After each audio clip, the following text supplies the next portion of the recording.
Next application है Gauss's law की, electric field due to a uniformly charge spherical shell.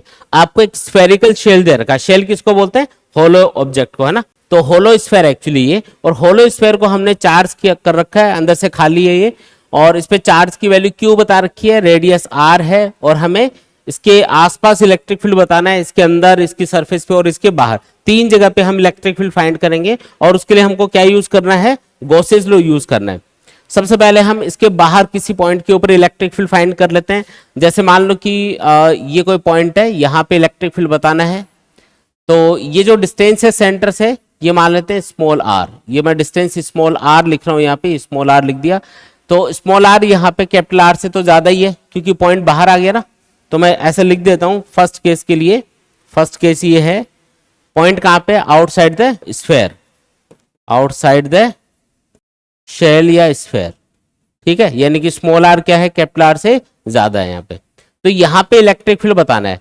अब जब भी आप गॉसेस लॉ अप्लाई करोगे तो आपको बताया पहली स्टेप क्या होती है, जिस पॉइंट से इलेक्ट्रिक फील्ड पता, जिस पॉइंट पे इलेक्ट्रिक फील्ड पता करना है, उस पॉइंट से पास होने वाला एक क्लोज सरफेस कंसिडर करो पहले तो इस पॉइंट से पास होने वाला मैं यहाँ पे एक स्फेयर एज्यूम कर लेता हूँ। क्या एज्यूम किया हमने, यहाँ पे एक स्फेयर एज्यूम किया, ऐसे एक स्फेयर एज्यूम कर लिया। इस स्फेरिकल शेल के बाहर एक आर रेडियस का स्फेयर हमने एज्यूम कर लिया, ठीक है। अब दूसरा काम क्या है, गॉसेस लॉ मैं लिख देता हूं यहाँ पे, total electric flux passing through any close surface is equals to q in upon epsilon naught. एक तो ये पता करना होता है कि क्लोज सरफेस के अंदर चार्ज कितना है, तो क्लोज सरफेस के अंदर पूरा का पूरा स्फेरिकल शेल आ गया, तो चार्ज जितना भी स्फेरिकल शेल पे है वो पूरा ही आ गया, यानी कि क्यू इन की वैल्यू हो गई कैपिटल क्यू के बराबर। और फिर यहां से जब ये डॉट हटाओगे तो क्या आता है, कॉस थीटा आता है, तो थीटा भी पता होना चाहिए। थीटा किसके बीच का एंगल है, इलेक्ट्रिक फील्ड और एरिया वेक्टर के बीच का एंगल है। तो सबसे पहले एक स्मॉल एरिया एलिमेंट लेके इसको समझ लेते हैं कि थीटा कितना होगा। जैसे मैंने सरफेस पे यहीं पे मान लो एक स्मॉल एरिया एलिमेंट ले लिया ds, तो इसकी डायरेक्शन क्या होगी, सरफेस के परपेंडिकुलर आउटवर्ड, इसको एन कैप से बता देंगे।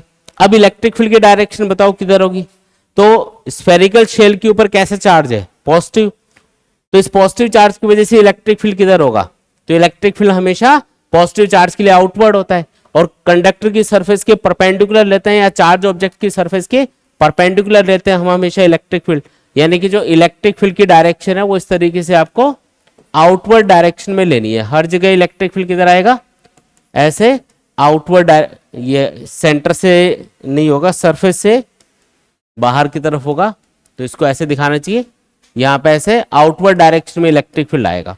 चारों तरफ इलेक्ट्रिक फील्ड किधर है, आउटवर्ड डायरेक्शन में, सरफेस से स्टार्ट होगा और ऐसे आउटवर्ड इनफाइनाइट तक जाएगा। तो यहाँ पे आप देख सकते हो कि जो इलेक्ट्रिक फील्ड की डायरेक्शन है और जो एरिया एलिमेंट की डायरेक्शन है, एरिया वेक्टर की डायरेक्शन है, वो सेम ही है, यानी कि थीटा हो गया 0। अच्छा, अगर मैं ये जो एरिया एलिमेंट है ये यहाँ की बजाय अगर मैं यहाँ पे ले लेता तो भी एरिया वेक्टर ऐसा आउटवर्ड होता है, इलेक्ट्रिक फील्ड भी आउटवर्ड है, उनके बीच का एंगल कितना होगा, 0 होगा। मतलब पूरी सरफेस पे कहीं भी आप स्मॉल एरिया एलिमेंट ले लो, हर जगह थीटा 0 ही आएगा। तो यहाँ पे थीटा पता चल गया, यानी कि थीटा लेना है 0, तो बस वैल्यू पुट करके सॉल्व कर देते हैं। लिख देता हूं, देखो इधर integration E D S cos 0 degree equal to q in upon epsilon not.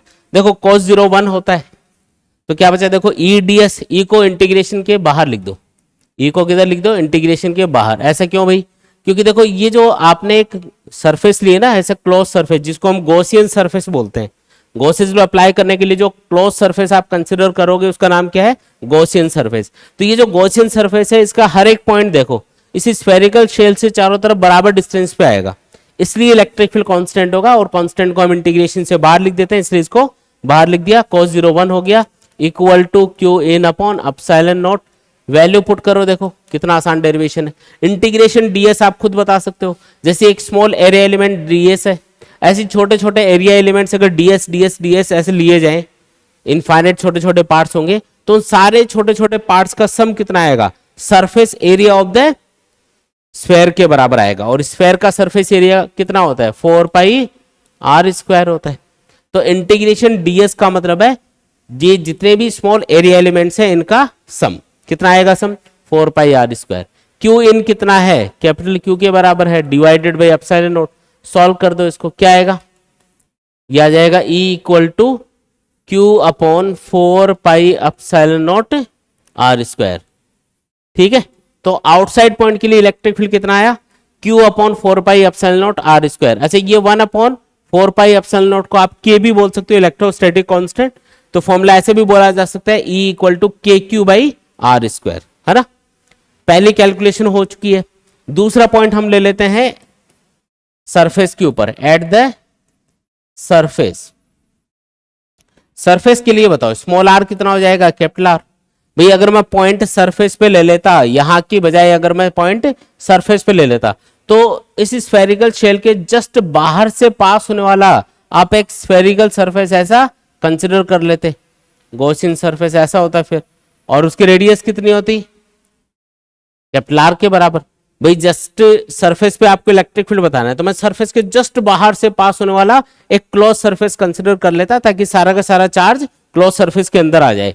ठीक है, तो स्मॉल r की वैल्यू कैपिटल R के बराबर हो जाती है। अभी पॉइंट जैसे यहां पे था तो ये दूरी स्मॉल r थी, अगर पॉइंट सरफेस के आसपास ही होगा तो ये दूरी कैपिटल R के बराबर होगी। तो पूरी कैलकुलेशन सेम ही रहेगी, बस लास्ट में जाके स्मॉल r की जगह क्या आ जाएगा, कैपिटल R। बाकी कैलकुलेशन सेम है, तो मैं सीधा ही लिख देता हूं E equal to Q upon 4 pi epsilon naught R square. ये अपना आंसर आता सरफेस के लिए। इनसाइड पॉइंट के लिए क्या होता है, अगर इस स्फेरिकल ये जो आपने शेल लिया है इसके अंदर पॉइंट होता, मान लो यहाँ पे पॉइंट है, ये पॉइंट है P पॉइंट, तो इसकी जो डिस्टेंस है वो क्या होती है, कैपिटल R से कम होती है ना। इनसाइड द शेल, अगर इनसाइड द शेल पॉइंट होता तो स्मॉल r क्या होता, कैपिटल R से छोटा होता। अगर स्मॉल r की वैल्यू कैपिटल R से छोटी होगी तो बताओ जो क्लोज सरफेस आप कंसिडर करोगे ऐसी, उसके अंदर कितना चार्ज आएगा, कोई चार्ज नहीं आएगा, सारा का सारा चार्ज कहां पे है, सरफेस पे। तो इनसाइड द स्फीयर अगर चार्ज जीरो होगा तो यहाँ पे जीरो पुट करना पड़ेगा, तो ये जीरो बन जाएगा। अब इधर E के मल्टीप्लाई में जब आप सॉल्व करोगे ना, तो E के मल्टीप्लाई में कुछ भी आए, इधर इक्वल टू जीरो लिखा है, इसका मतलब वो जीरो के अपॉन में जाएगा, तो आंसर तो जीरो ही बनेगा फाइनली।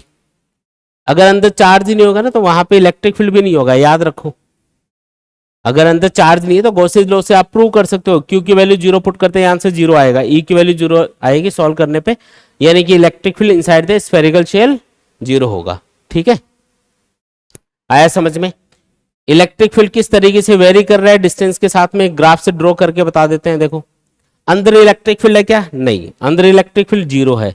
कब तक जीरो है, जब तक स्मॉल r की वैल्यू कैपिटल R के बराबर नहीं हो जाती, तो इलेक्ट्रिक फील्ड जीरो रहेगा।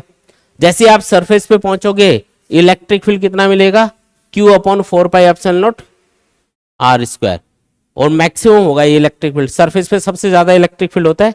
तो ग्राफ में ये ऐसे दिखाना है आपको कि आपको इलेक्ट्रिक फील्ड मिला Q अपॉन कितना मिला, Q upon 4 pi epsilon naught R square. और जैसे आप सरफेस से दूर जाओगे तो स्मॉल r की वैल्यू, ये जो स्मॉल r की वैल्यू है ये बढ़ने के साथ साथ इलेक्ट्रिक फील्ड क्या होता जाएगा, कम होता जाएगा। इस तरीके से ये डिक्रीज होते हुए दिखा देंगे, क्योंकि जब स्मॉल r की वैल्यू कैपिटल R से ज्यादा होगी तो ये जो इलेक्ट्रिक फील्ड है वो स्मॉल r के स्क्वायर के इनवर्सली प्रोपोर्शनल आ रहा है। तो ऐसा कुछ ग्राफ बनेगा, आया समझ में। ठीक है, अंदर तो इलेक्ट्रिक फील्ड जीरो है, कब तक जीरो है, सरफेस तक, सरफेस पे एकदम से मैक्सिमम, और सरफेस से दूर जाओगे तो तेजी से कम होता जाएगा। तो ये इसका ग्राफ बन गया। ग्राफ भी बनाना होता है एग्जाम में, अगर मान लो आपको डेरिवेशन पूछते हैं सपोज करो एग्जाम में, तो ये नहीं है कि यहां तक कैलकुलेशन करके छोड़ दिया, ग्राफ भी बताओ कि कैसे इलेक्ट्रिक फील्ड चेंज हुआ। ठीक है, आया समझ में। बच्चों काफी बच्चे ये कमेंट करते हैं कि सर हमें नोट्स कहां से मिलेंगे। तो बच्चों आपको नोट्स मिलेंगे हमारी ऐप के ऊपर, ऐप का नाम है physics with Umesh Rajoriya. App के ऊपर आपको फिजिक्स नोट्स के अलावा केमिस्ट्री और बायोलॉजी के नोट्स भी मिल जाएंगे। नोट्स तो आपको मिलेंगे ही, इसके अलावा आपको और भी बहुत सारी चीजें ऐप के ऊपर मिलने वाली हैं, जैसे कि इंपॉर्टेंट पीवाईक्यूज जो हम इस सीरीज में कवर कर रहे हैं वो भी आपको ऐप के ऊपर मिल जाएंगे। आपको चैप्टर वाइज टेस्ट पेपर मिल जाएंगे, जिससे आप अपनी प्रिपरेशन को प्रॉपर तरीके से चेक कर सकते हैं। इसके अलावा आपको माइंड मैप और फॉर्मुला बुकलेट्स मिलेंगी, जिससे आप फिजिक्स, केमिस्ट्री और बायोलॉजी को प्रॉपर तरीके से बहुत कम टाइम में रिवाइज कर सकते हैं। इसके अलावा आपको कंप्लीट एनसीईआरटी सॉल्यूशंस मिल जाएंगे हर एक सब्जेक्ट के। ये जो ऐप है ये आप गूगल प्ले स्टोर से भी डाउनलोड कर सकते हैं, या ऐप का जो लिंक है वो हम इस वीडियो के डिस्क्रिप्शन में शेयर कर देंगे, आप वहां से भी इसको डाउनलोड कर सकते हैं।